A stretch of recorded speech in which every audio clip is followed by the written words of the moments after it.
Another direction was artists took the camera and pointed at themselves and documented their performances. And sometimes, like in the case of Joan Jonas, they would not only document their performance, but they would interact with their own televised or videoed image on the monitor in the space where they were doing a performance. And then a third approach to video art was to take the camera and point it out at the real world and to abstract from the real world and either to do narrative works or to do non-narrative, in my case, collage, montage works, which are semi-documentaries but are non-narrative because there is no story being told. It's just images placed next to images, and the audience has to figure out why they're next to each other, what they have to do with each other. I met Nam June Paik in 1969 at the Howard Wise Gallery. We were both in the first group video show in New York, group artist video show in New York. Judd Yelcott,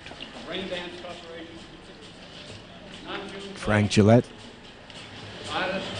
Nam June Paik. We did two pieces there, one with Charlotte Moorman, which was the video cello. She was playing the cello, and the sound from the cello modulated the picture on the TV bra screens. And he also did another piece called Participatory Television, or TV, in which he separated the three tubes of a colored TV so that they were not, so it produced three images, but the images were cyan, magenta, and yellow. I went to visit my brother and sister-in-law in Florida, and my friend Davidson Gigliotti in another part of Florida, and we decided Davidson was one of the video freaks.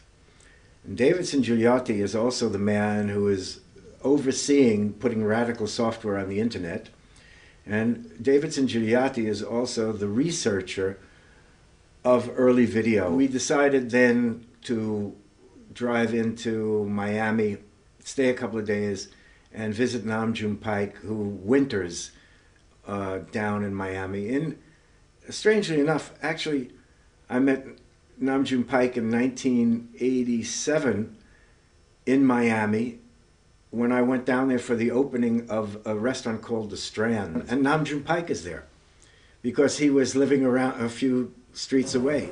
That was in 87. So then in 98, I visited him and Shigeko Kuboto. I videotaped him in a sushi restaurant. We all went out to a sushi restaurant. And then I had the idea that instead of him eating sushi, he should be eating the icons that he used in all of his video work, like robots or like the Buddha image, Buddha statue, or like the whole world, the globe of the whole world.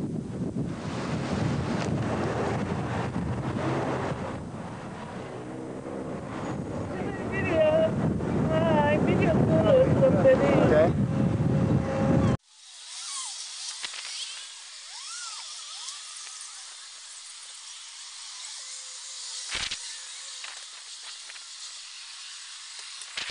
I gave a talk on the origins of video art, from the beginning of the universe, from the Big Bang to the present.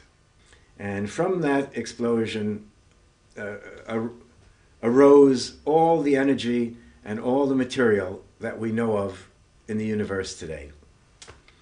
And then I go on to discuss how life evolved on the Earth after an atmosphere evolved on the Earth, and then how these living organisms had sensory systems, at first to the chemical changes in water, because life arose in water, to then when it got on land, to the smell, sense of smell, which is molecules of chemicals in the air, to then the pressure, changes in pressure of air pressure, which became sensed by the sense of hearing,